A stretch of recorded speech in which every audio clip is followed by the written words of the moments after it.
안녕하세요. 정신과를 쉽게 알려드리는 정신과 일타 강사입니다. 저는 정신과 전문이고요.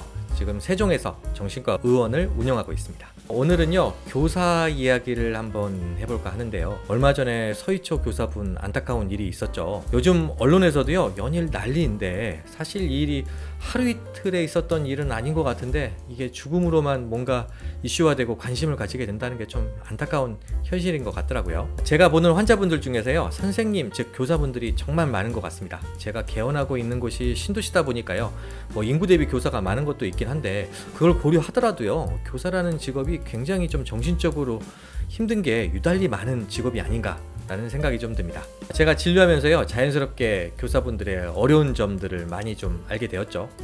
그래서 한번 이야기를 해볼까 하는데, 교사분에 좀 치우쳐서 얘기할 거니까 좀 이해해 주셨으면 감사하겠습니다. 아직까지요, 선생님 때문에 힘들다고 오시는 학부모님들은 아직 없으시더라고요. 선생님들, 즉 교사분들이 오셔서 어떤 이야기를 많이 하시냐면요, 학부모님들이 전화를 그렇게 많이 한다고 하시더라고요. 소위 말하는 극성 학부모님들인데 한밤중 아니 새벽에도 막 전화를 한다고 하시더라고요. 선생님이 응급실 의사라든지 119 대원 이런 건 아니잖아요. 한밤중이나 새벽에 전화 받을 일은 전혀 없을 것 같은데 이 시간에 전화를 한다는 것 자체가요, 내용을 떠나서 상대방에 대한 배려가 전혀 없는 것 같아요. 즉 공감 능력이 정말 많이 떨어지는 학부모다라고 봐야 되지 않을까라는 생각이 좀 듭니다. 자녀 교육의 힘든 점에 대해서 막 하소연하는 경우가 있다고 하네요. 이걸 선생님한테 하소연을 한다고 하는데, 아니 무슨 교사가 개인 상담사는 아니잖아요. 그리고 또 어떤 학부모님들은요, 학교에서 자기 아이가 어떻게 지내는지 하나하나 좀 보고해달라고 하는 경우가 있다고 하더라고요. 특별한 일이 없어도 그렇게 요구하는 것 자체가 결국 다른 애는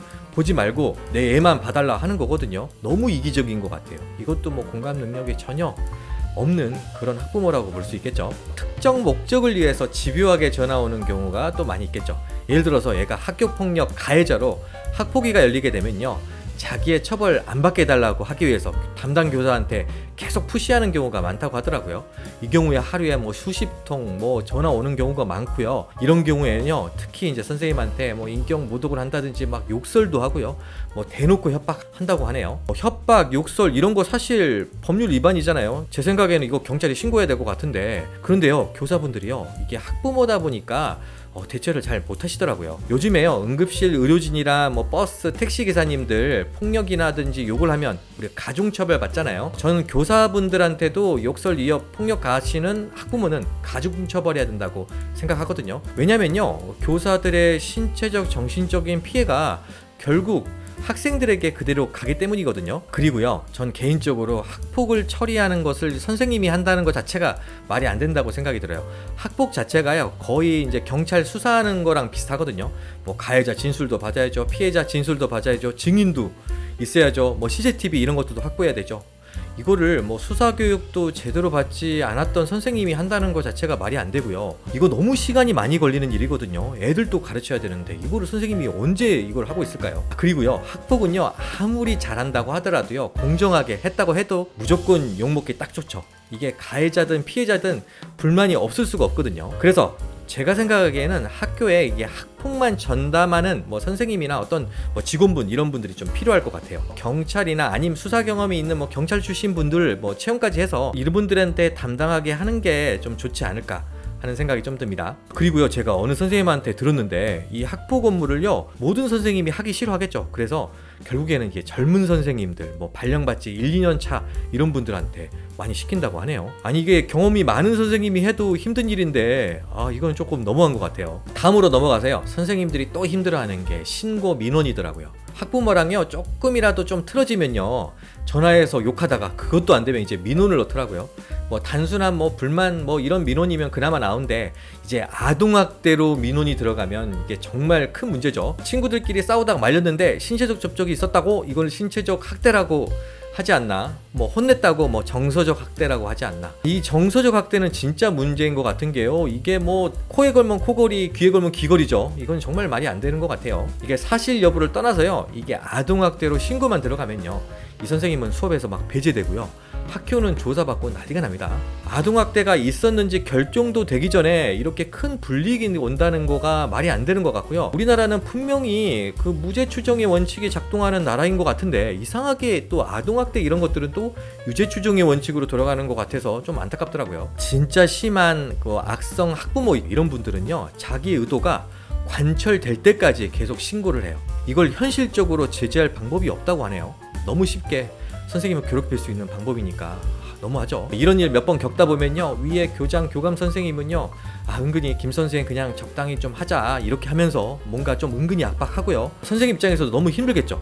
그러면 어떻게 될까요? 그 학부모가, 악성 학부모가 원하는 대로 해주겠죠. 선생님 입장에서 내가 이러려고 진짜 선생님 했나 하는 자괴감이 든다고 하니까 너무 우울해지겠죠. 이런 악성 민원 신고는요, 제 생각에 그냥 선생님만의 문제는 아닌 것 같아요. 요즘에 일반 공무원분들이나 민간도 마찬가지죠. 우리 사회가요, 이런 악성 민원 신고에 대비책이 너무 없는 것 같아요. 그 무고죄 같은 거 이런 거 적용하면 안 되나 이런 생각이 좀 드는데, 이게 고의적으로 뭔가 잘못 신고하면 내가 큰일 날 수 있겠구나 라는 이런 경각심이 있어야지 이런 악성 학부모님들이 계속 뭐 신고를 하지 않을 텐데요. 악성 학부모님들 입장에서 이거 돈도 안 들고 그냥 전화 한 통화기면 뭐 신고되는데, 이러면요 계속 자기 목적을 위해서 이렇게 계속 신고하지 않을까요? 이런 사람들을 위해서요, 강력하게 뭐 처벌할 수 있는 제도가 좀 마련돼야 되지 않을까, 그런 생각이 좀 듭니다. 또 하고 싶은 말이 있는데요, 이 교장, 교감 선생님 등 학교 관리자분들 좀 문제인 것 같아요. 교육청, 교육부도 뭐 문제고요. 사실 위에 이런 문제들이 발생했을 때 그것을 처리하려고 교장, 교감 선생님, 관리자가 있는 거 아닌가요? 그래서 월급도 이게 평교사분들보다 많이 받는 것 같은데, 제가 교사분들 이야기를 들어보면요, 100이면 100 이런 문제가 터지면 관리자분들은 나는 모르는 일이다 라고 그냥 뒤에서 그냥 쏙 빠지는 그런 태도이시더라고요. 제 생각에 이렇게 선생님들 권위가 바닥을 친 게 어떻게 보면 교장, 교감 선생님들 같은 이게 나이 많은 선생님들 때문이라고 생각이 들거든요. 사고는 어떻게 보면 다 자기들이 쳐놓고요, 피해는 막 발령받은 젊은 교사들이 본다는 게, 이거는 저는 말이 안 되는 것 같고 불공평한 것 같아요. 이 사태가 오도록 교장 선생님, 교감 선생님, 장학사, 장학관, 교육청, 교육부는 뭘 했나요? 모르고 있었다, 이거는 말이 안 되거든요. 사실 저 같은 일개 의사도 아는 내용을 현장에서 모른다, 이거는 말이 안 되겠죠. 제 생각에는 기성 선배 교사들이 조금 너무 비겁한 것 같아요. 지금이라도요, 이 문제가 터졌을 때 좀 발벗고 나서야 되지 않을까, 그런 생각이 좀 듭니다. 오늘 제가 좀 나쁜 학부모님들 이야기를 많이 했는데, 사실 대부분은요 아주 좋은 학부모님들이고요. 하지만 이제 극소수의 나쁜 학부모님들 때문에 선생님들이 뭐 우울장애, 뭐 적응장애, 뭐 불안장애, 공황장애 이런 정신적인 문제가 생겨서 정신과에 정말 많이 오시거든요. 저는 이번 교사들 문제가, 교사 문제가 정말 잘 해결돼야 된다고 생각하는 게요, 교사들의 어떤 정신적인 문제가요, 이게 개인의 문제만 아니거든요. 이게 학생들까지 피해를 보는 구조니까 모든 국민들이 좀 관심을 있게 좀 봐야 될 문제라고 생각합니다. 제가 오늘 또 중요한 또 학생들 이야기는 좀 안 했죠. 이거는 다음 영상에서 제가 따로 제작해서 한번 올리도록 하겠습니다. 오늘은 여기까지 하겠습니다. 이 영상이 내용이 좋으셨다면 구독, 좋아요, 알림 설정 해주시면 감사하겠습니다. 이제까지 정신과 일타 강사였습니다.